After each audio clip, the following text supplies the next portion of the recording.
শুভ দুপুর বন্ধুরা, এসেছি আমি আবারও আজকে একটা নতুন ভিডিও নিয়ে। আমার রান্নাঘরের রান্নার ভিডিও নিয়ে দেখাই কি কি রান্না করেছি।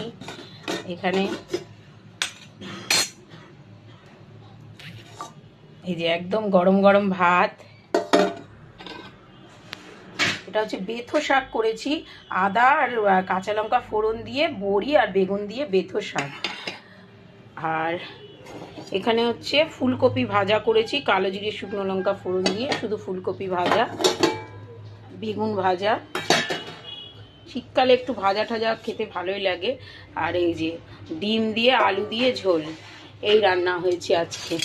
একেবারে একটু বেশি করেই করে রেখেছি, এই যে একটু ঝোল ঝোলই করেছি ডিম আর আলুর।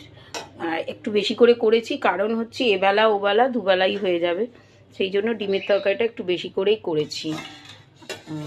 যাই হোক বন্ধুরা, আমার ভিডিও যদি ভালো লাগে অবশ্যই আমার ভিডিওতে একটা লাইক একটা কমেন্ট করে আমার পাশে থাকবেন, আমাকে ভালোবাসা দেবেন। আর আজকে সন্ধেবেলা 6টা থেকে আমি লাইভে আসব। অবশ্যই আমার লাইভে কিন্তু সবাইকে আসতে হবে, অনেক দিন পর আমি লাইভে আসব। সবাই ভালো থাকবেন, সুস্থ থাকবেন, সাবধানে থাকবেন। আবার দেখা হবে একটা নতুন ভিডিওর সাথে। টাটা।